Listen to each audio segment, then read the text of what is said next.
This is The Art of Startup War, and I am your sensei, Brian McMahon. Now, in Season 1 and 2, I got inside the minds of startup investors. In Season 3, I brought in entrepreneurs to share their startup journey. Here, in Season 4, we combine both, so you can hear investors critique the investment value proposition of individual companies. You're going to hear how investors make decisions to invest in startups, what makes a great entrepreneur, and how billion-dollar companies are built. So tune in every Tuesday, 10 a.m. on all the major platforms. You can empower your tribe by sharing the podcast, and remember to subscribe, rate, review, and leave us a comment.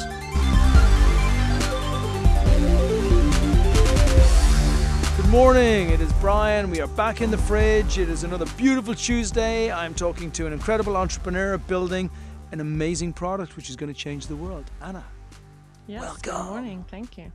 You're back in the fridge. Well, it's actually my first time in the fridge. It's kind of freaky though. Well, I showed it to you before, right? And I showed Yeah, you. I kind of peeked in. I don't think I But you realised came back like how cozy it was in here. Normally people look at this and they think there's no way I'm getting back in the fridge. No, I with Brian. think I'm gonna frequent this place. It's really cozy. Well, I'll take that. So welcome to the show. I really want to talk about Sensate today because there's so many reasons why I love this product and why it breaks every single paradigm. But I will start with the first and the most important. It works. And it works for one of the biggest problems that's facing everyone today, which is our stress. And I know it does other stuff other than stress, but stress is a major hassle for everyone. We finish work, we've got a million things going on in our mind, we can't sleep, we can't concentrate, and our mind is in different places. And you have a device which, prior to me trying it, claimed that it would put me into a place of, I don't even want to say concentration or focus, I just want to say happiness. It did the weirdest thing. So you have a music playlist, which are really good, but it was the vibrations which really got me. As a skeptical Irish Catholic boy, I obviously don't believe anything. And when someone says to me, well, Brian, if you have these vibrations and you put it in a specific place and the vibrations are going to relieve the stress, they're going to make you feel better and they're going to help you sleep. And I gave this not to one person, but to 3 people who all have problems sleeping. All right, either they wake up in the middle of the night and they can't go back to sleep, or they can't sleep in the first place. And I know most of you listening to this fit into that same boat because it's extremely common. And all 3 of them said to me, it's like a miracle. Yeah. And I'm not the first person. And I don't say stuff unless it's true. This sounds sensational, but it's true. And it's actually why we invested in this product, why we are investing in this product, and why I don't hesitate for a second putting $100,000 of our Expert Dojo money into your company because it works. How? Well, I'm sort of in the same boat because I've also worked with lots of different exponential technologies, and this is for sure the most exciting innovation I've seen for many years, and which is why I've joined up with Stefan, who's the innovator of the product. And so, yeah, as you said, stress, I think 1/3 of Americans have been to the doctor for some stress-related issue. And the other 2/3 are just lying. Probably. And also, if you look at sort of Generation Z, actually, after millennials, I think it's over 50% have been diagnosed with some mental health-related issues. So it is an absolutely gigantic problem that we're addressing. And so why does it work? So ultimately, it's about the vagus nerve and the vagus nerve tone. So let's talk about that for a minute. The vagus nerve is the longest nerve of the body. It goes from the brainstem and down through the neck and into the heart and lungs and the gut. So it really is connecting these things. So if we just intuitively think of what we do to relieve ourselves of stress, so deep breathing and those kind of things. And this nerve is really what also regulates heart rate and very importantly, the stress response. So what Stefan, over many years, and the tens of thousands that him and the New Medicine Group have patients they have helped, they've innovated is to use neuroinfrasonics on the chest bone and bone conduction to help tone and stimulate the vagus nerve. Right, makes total sense. And so what got me really interested, because I was Is fascinated. this like Because vibrations? yeah, well, so it is actually sonic. So it feels like vibration, but it isn't like, like the vibrator in your phone or something like that. This is actually like a non-hearable sound. And And what's for the folks who are listening, for a vibration that's happening on my body versus a sonic? I mean, I can just tell you from my side of it. yeah, I had gone through an experience at a similar time with the folks from Not Impossible Labs, yeah, where they were dealing with Parkinson's. And Parkinson's is a problem that affects a huge amount of people. And they came up with a very simple vibration study that said that with vibrations at the right frequency, then you can stop the tremors, which I watched them yeah, with folks who had suffered from Parkinson, and I saw the tremors stop. And it was one of my first interactions with vibrations are with sonic.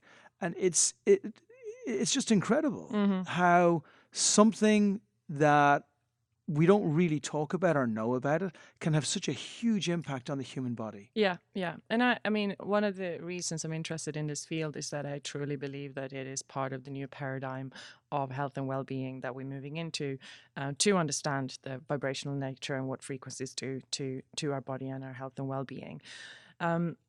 Again, sort of more intuitively, just to get some context to it, like if you feel a purring cat, or even like the organ of Bach, there are even some notes that are below hearing, but we can feel it in our body. So that's kind of what non-hearable sound feels like. We can, stand close to a speaker, we feel something, but then obviously different frequencies do different things to our body. Great. And just so people can visualize it from outside, it is a hardware device. It is a small device. It feels a little bit like a beautiful stone that you might take out of out of a local lake, and you put it on your chest, between your lungs, a little bit higher up in your chest, Yeah, on the right? sternum, kind of. On the Yeah, sternum, yeah. lovely. And then you put headphones on, and we have a specific app which plays music that you choose. Yeah.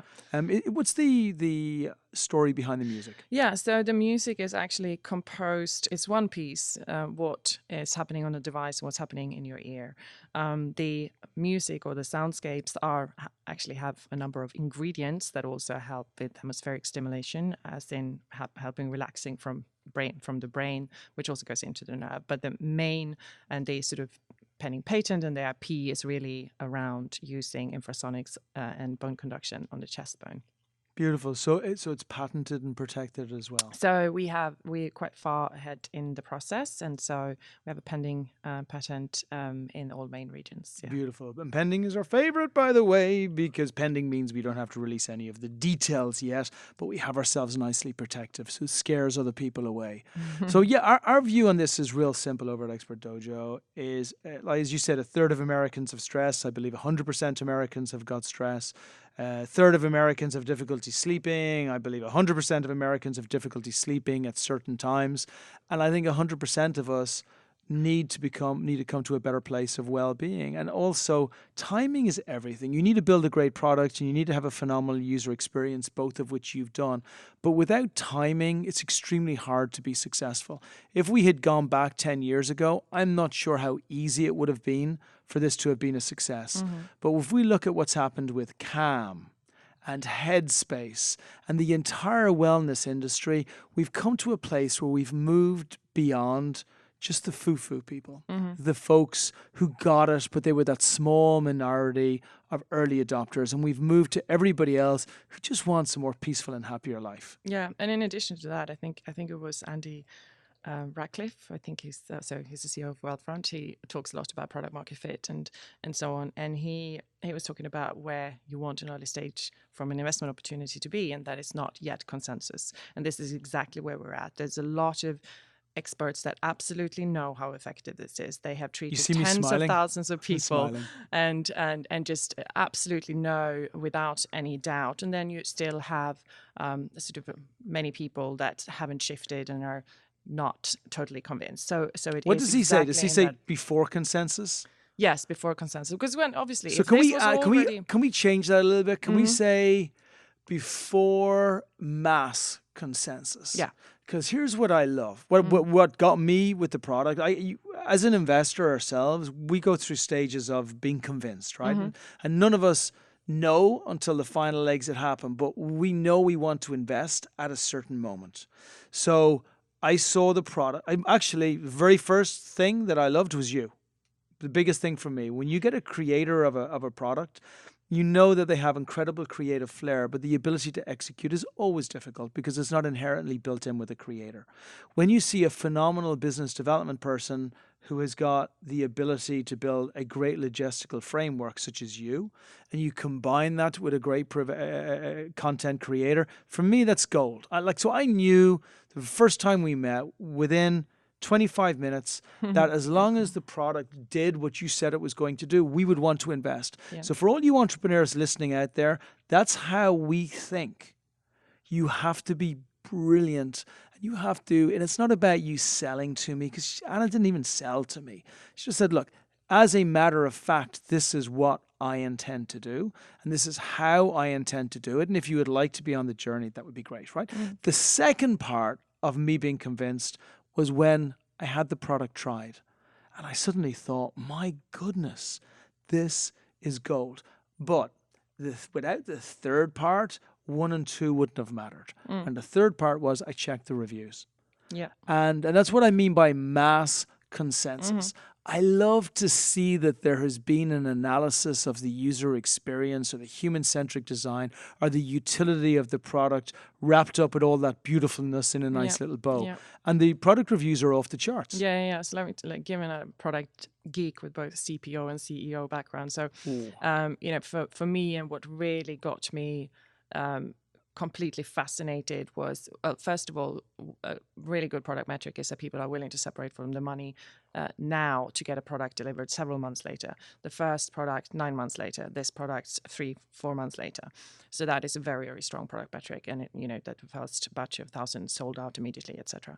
The other thing was just spontaneous reviews. Spontaneous reviews is the gold dust of reviews. No, there is no poking, there is no requesting, there is no asking for reviews. Here we have 10% of people spontaneously taking the time out of anything they could do in a day, that this is the most important thing for them to do, to find a way to contact a company and write a company and tell us how much this has helped them and how it has changed their lives. And we've got a number of those testimonials on the website, so it's good to take a look. And then also, what are they saying? So what kind of things are they saying? So a lot. So it's we only promote the stress and well-being. We know that this has good impact on things like IBS and insomnia and migraines, but there is quite a wide variety of. So you mentioned Parkinson. There are people that claim they have a lot less trembling. We don't make that claim. We also don't make claims around epilepsy or any of those things. But there are a lot of people that are self-educated, that really know their conditions and diseases really, really well, and understand that the vagus nerve tone is hugely important for their well-being. And they for them, this is a gift. For them, this is something they have been waiting for. Yeah. Because the alternatives really are, very, very expensive, and quite a few clinics that have this kind of treatments, or very disciplined practices. So because the vagus nerve, is, you can, for example, so let's say you have a lot of busyness in your head, which we all do. That creates disruption throughout the vagus nerve that gives a stress response to the organs, which means that we get IBS or stress or light breathing and so on. If we meditate for thousands of hours, maybe the mind calms, so this response isn't given. But if you just go straight in and actually manipulate the highway, that calms the response and also the organs. So that is kind of shortcutting that. So you could also, for example, chant for thousands of hours in certain notes, and that also creates this vibration in the chest bone. But those practices, there's not that many people that have the discipline. So what is really beautiful is that this is actually pleasant and effective from first session. The worst thing that can happen is people don't really feel anything. We have something like 98% of customer approval. We also have measurable outcomes in terms of improvement of heart rate variability, which is the number one sort of proxy or stress-related metric. So and then, the final thing was when I saw the usage numbers, and, I've looked in such always look at the usage numbers. I know those for apps inside out. I know what the churn rates look like, the kind of retention rates you want to have, et cetera, et cetera. And I actually had to go back to developers and ask if there was something wrong with these numbers. But people are finding such benefits and are really, really using the product. And that's what the beauty of this. This is really accessible, and making it easy and accessible to get relief for these conditions to an enormous market. So tell me, Anna, what's really interesting to me about a product is, before we get to where it's going to go in the future, I would love to reminisce a little bit about where it came from. Most of the time when a great product is developed, it's developed out of a huge necessity or because somebody just saw something was really broken. What's the story? Yeah, I mean, this is really mainly Stefan's story, and it's really beautiful. I mean, he's the founder of UK's main integrated health care team, and that's a new medicine group in Holly Street in the UK, very well recognized. And they've treated, as I said, tens of thousands of patients with stress and trauma-related symptoms. And I think over all these years, he's been wondering how he can reach more people and help more people. And he was very well aware, and knew a lot about these infrasonic treatments and how that's worked on trauma patients and post-war trauma patients and so on. And I guess his eureka moment was really when he realized that you could use bone conduction and create that sort of resonance in the rib cage to have the same effect as these the sort of mechanism you have in the clinics. And he started working on that and has developed the product over several years until he was told by several people that he should speak to me, given that I've worked with wearables, turn around a wearable company, and have a huge interest in this field as well, also in terms of human evolution and improvement. And this gets back to my first point, where a strong team trumps everything. Creator doing it on its own, really hard. You get a proven entrepreneur with a really strong vision and a short timeline to success. You take a product where its time has come, in a space where wellness is probably the most spoken about challenge that's facing the universe today. You got a dynamic duo. Yeah, we're a great team. I love working with Stefan, and I think it's beautiful because he's so self-aware as well, and we know what we're good at and so on. So his ability to innovate and his deep understanding of all of this, I have huge respect for. My brutal focus and strategic thinking and ability to execute, he respects. So we work really, really well together, and the people that we brought in as well are working with the team. So it's really, really good collaboration, various skill sets, and mutual respect across the team. So what comes next? You're coming to America. We're bringing you in. You're launching over here.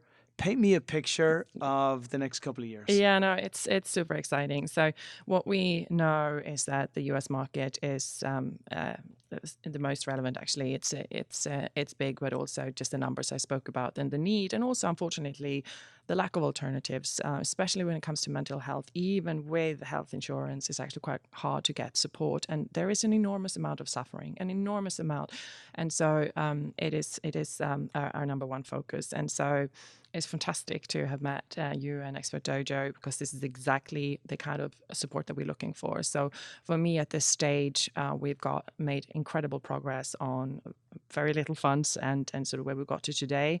But now it's all about momentum. We are already pre-selling the next batch, and we just want to move quickly. The product is ready in the market. And what you guys have expertise of as well is really how to bring this up and accelerate us into the US market. So I think it's a beautiful match of what was already on our strategic roadmap and what you offer. So incredibly excited about that. It's going to be phenomenal. And you're right. And what I love about what you're saying is you don't even mention the money. Like, the 100,000 is fine. It's nice. It's okay. But the really important thing is speed to market and access to market. Yeah. How do you see the next couple of years as far as both the product development and then also revenue, investment, what you believe that you're going to need? And right now, up to this point, we have been speaking to a world that needs healing. We've been speaking to everybody who is just thinking, man, I just want a few minutes of quiet, of rest, of relax. I want some me time. And for all those people, this is a beautiful solution. Now we're speaking to investors, Mm. folks who are thinking, how do I make money out of this product going forward? Okay. So, What do you tell them? yeah, no, so no, it gets really This exciting. is your world. Yeah. So, well, I think actually from especially at this stage, it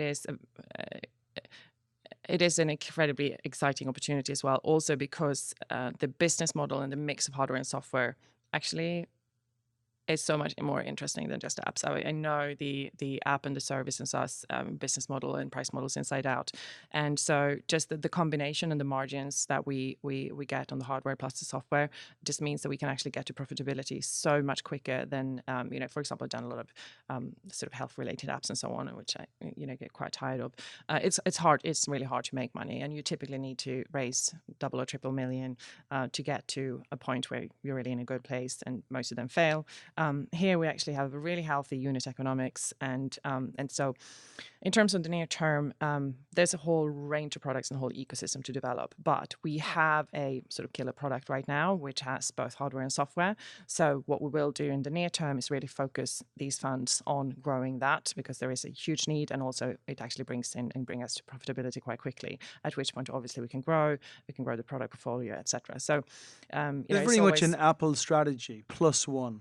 You take an incredible product, it's already beautiful, you make it more beautiful, you make sure that the user experience is exactly what your folks want, you get them raving about it, and then suddenly you have 1 million users for your next product.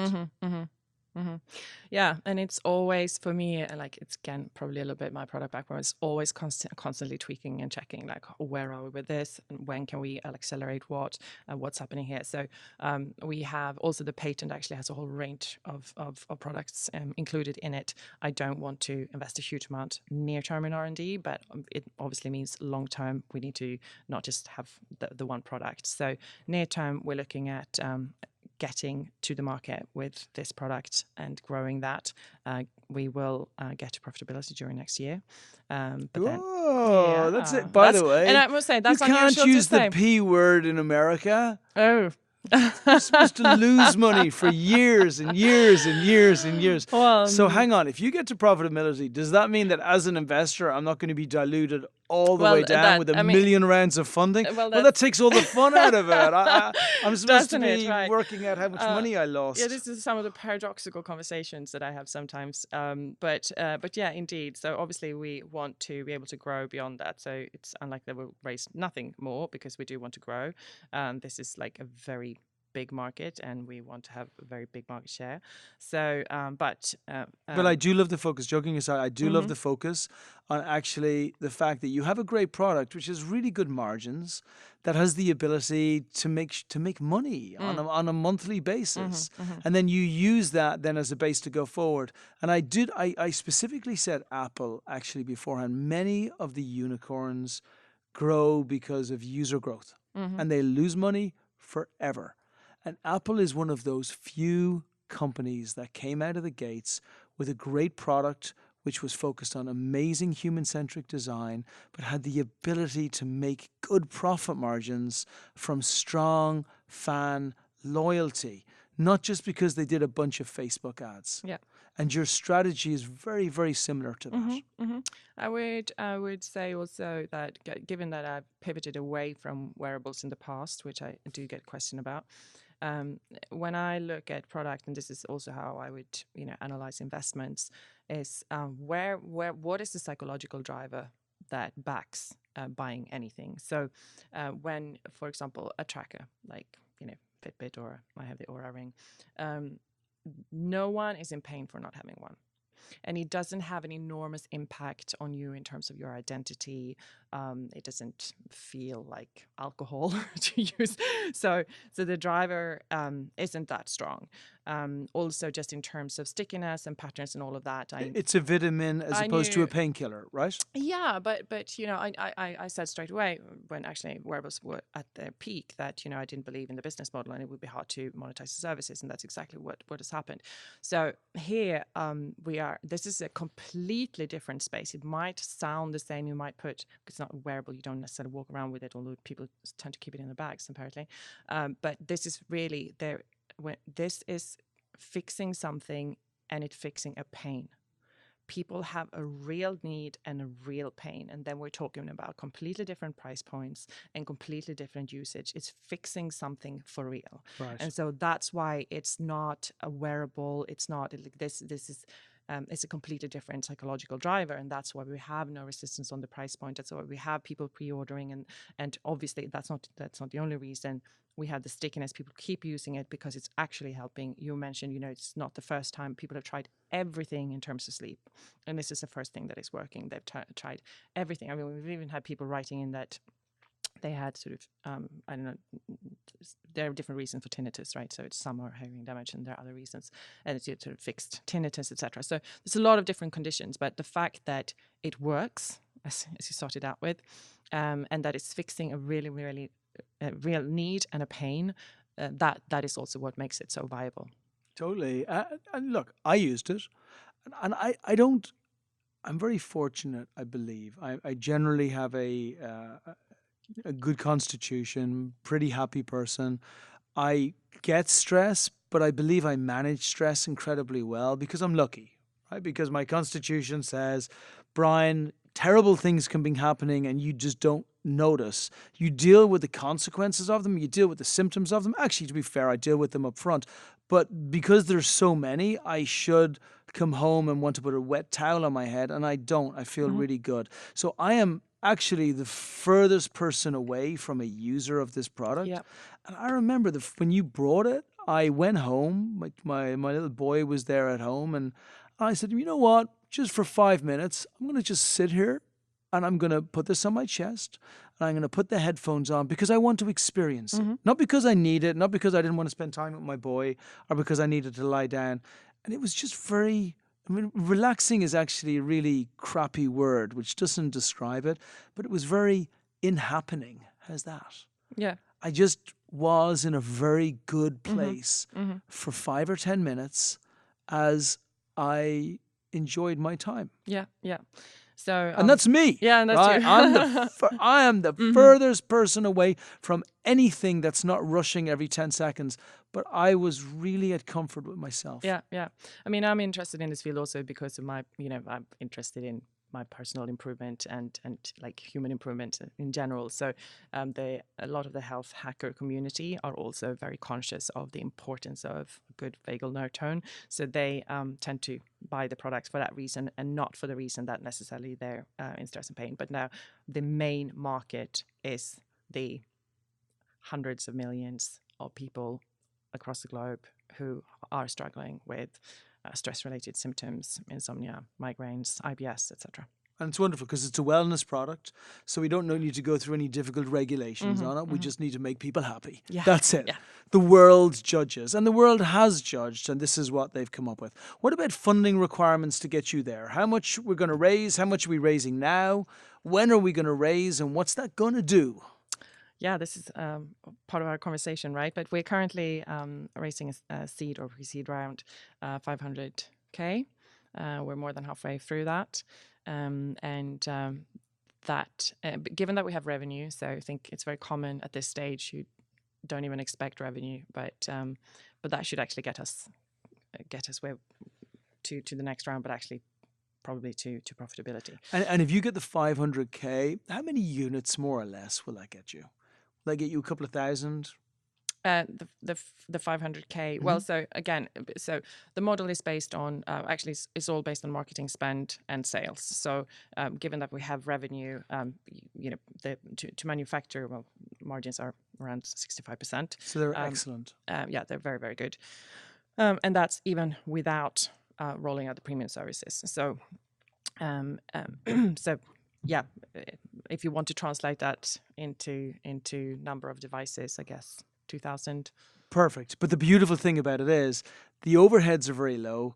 The margins are extremely high. So immediately you get that revenue. It actually allows you to buy more units Yeah, almost straight away. we're manufacturing right now, and so the money is primarily actually going. So it's going into marketing and working capital primarily. So it's really at the moment we're pre-selling, and obviously, and actually we're pre-selling based on nothing. We're not even marketing at all, and we're selling devices every day. I actually have no idea where they come from. But we want to be able to hold stock because any marketing money invested obviously isn't working as hard if you're not selling from stock. Right. So we want to hold stocks. That's one part of it, and then to be able to spend on marketing. I love it. It's an incredibly PRable product. People love it. I mean, initially, we've been covered by some amazing press already, and they have walked up to Stefan after he's spoken about it and asked, "Can we interview you?" and so on. So there's a huge interest in this field, and so we think that marketing budget will work really well for us. And it's very partnership friendly. So all of these other products, I actually pitched you to a massage studio. One of the guys I met in the chamber the other day said, "Oh, Brian, we've just taken 6,000 square feet and we have 10 masseuists and we're doing great and we're going to expand." I said, "Well, what about when the folks go home? Like, what do you do then?" He said, "Well, we don't really do anything then. Well, you should do it now." Yeah. So there are tens of thousands of massage locations all around America where the folks going there are looking for this, but they want to have this on a regular basis. Yeah, yeah. You have technologies such as Calm, such as Headspace, and plenty of other ones that are actually all about giving you a better life. And that's what they said. You have got coaches coming out of the wazoo over here, and all of those mind coaches are trying to help people live a little bit better. I mean, really, there are so many partnership opportunities where the partners are going to get affiliate revenue for supporting you, where you've got multiple sales rather than one or two, plus you're not having to pay the money up front. So that's also what I like about this, is that there are so many ways to hit the markets using OEMs, distributors, and other affiliates as well. Yeah, I mean, at the moment, we have been incredibly effective at bootstrapping, which is one of my expertises. So we can't even respond to the inbound requests we have for people who want to resell our product in other markets and want to sell it through their practices and so on. So we actually at the moment haven't even got time to respond to people But contacting that's us. all going to change. It is indeed. Because you're coming to America and we're launching hard. So tell us, before I want to finish up in a couple of minutes, and we're going to give you details out so people who know who you are and they know what you do and they know where to find you, which is going to be right here at the dojo, by the way. But what else would you like to share with people just on your journey as an entrepreneur? This is not your first rodeo, which I love about you. What have you learned along the path yourself? What makes a great founder and a company that's successful? I would probably actually mention the most challenging situations I've been through, because that's when I really got to know myself. So having had really difficult situations with the turnaround and, kind of a lot of odds against me, and having been able to, clean up finances, restructure the team, pivot, everything in 18 months was incredibly hard. And then because you were sent in afterwards, which means it's that a deeply troubled company that I took over. which means you're the baddie. You're the baddie. Like, nobody wants you to succeed because success is terrible. Because you walk in, it's like they couldn't do it, and you did do it. Yeah. It was a deeply troubled company, and I think you learn from a lot of things. I also underestimated my biggest misunderstanding, or not estimating how hard it would be, was to be a very small company, loss making on a public market. That made it, I didn't have the resources to manage the public market, and I did all the fundamentals, tidied up the finances, restructured, like all the fundamentals, but actually I wasn't able to communicate that effectively because I didn't have much resources. That was a lot. That was a lot harder. But when we had to when we sold the company, that was also quite sort of challenging circumstances. I think everything was so difficult, and I didn't know about myself how I would be able to cope, and the fact that showing up every day when things are difficult in every area, and really sticking by my values. I didn't throw anyone under the bus. I didn't blame anyone else. I showed up every day and just trying to keep the team together, trying to find new solutions, coming up with new solutions. And that was probably one of the most important experiences. I think I'm not the my background isn't, oh, I had a really easy time and an easy company. I mean, I've had some of those jobs as well, but that was such a big learning that's grown my own confidence, because I know that even in crisis, I show up, and that was an important experience for me, and also just like building team and so on. And this ties together as well my own practices of discipline with meditation, keeping my head cool during these circumstances, and what I live by, and also to be able to offer that in a simpler way to a slightly different market. But it means a lot to me, and I'm bringing that together. So through this company as well, I get to meet people that work in this field. I get to meet people like Stefan, who's absolutely cutting edge at what's happening in this field. So I'm hugely passionate about it. It's the most exciting product I've seen for a long time, and I've been an advisor and consultant as well since we sold the company in 2017. And I come across a lot of pitches and products and business plans, and both in terms of the actual business model and the viability of that, and the economics of it, and the actual problem solving such a gigantic problem is super exciting to be working with. Yeah, I love it. We love it. What's not to love? True. And I also really like the way you really. It's like deciding that you're going to go to the army and saying, "But I'm going to train in the Marines." Like going into a company which is deeply troubled, to turn that around as one of the major areas to learn entrepreneurship. It's actually how everybody should become a great entrepreneur. I know you had done stuff before, but that in itself is such a vital part of understanding every single thing you don't want to happen. Everything from partnership problem. Like once you've gone through that, you then fast forward 2 years in the future and you start to have a discussion with your partner and you think, whoa, we never want to get to a place where we don't like each other. Maybe there's a compromise somewhere in the middle. I think it really, really helps on all kinds of levels.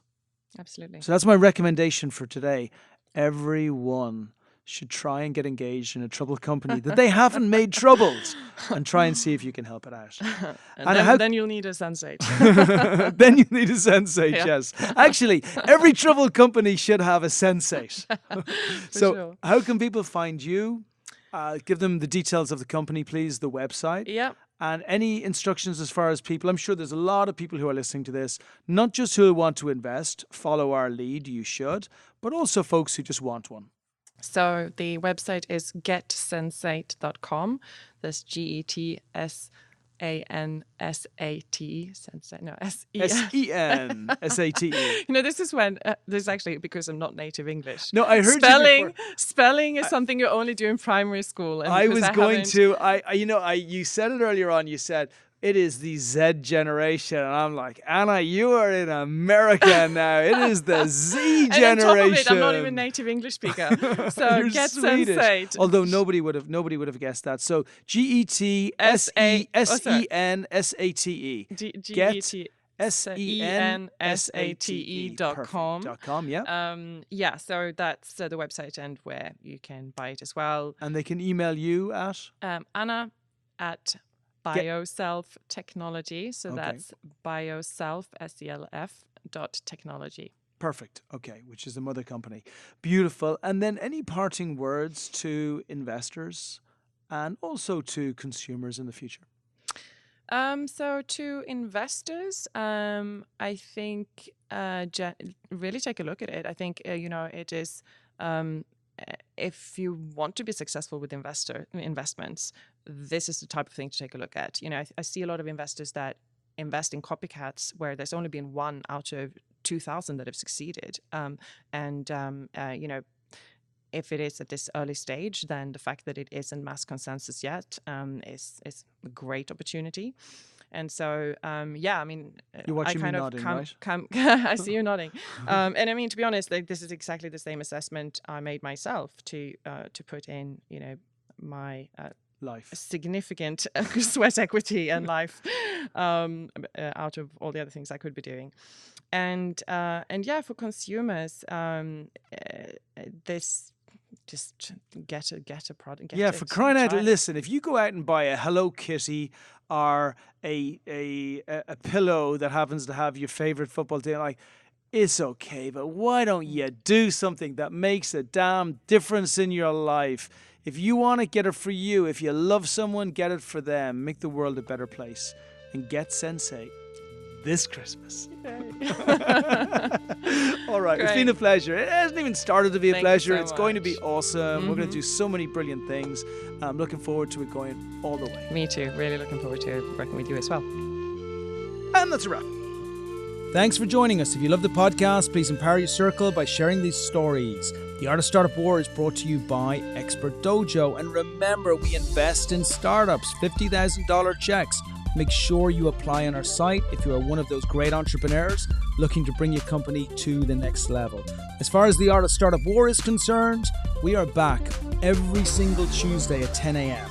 So remember, check out the new episodes. If you want to find out what the investors think, check out season 1 or 2. But make sure you join us every single week.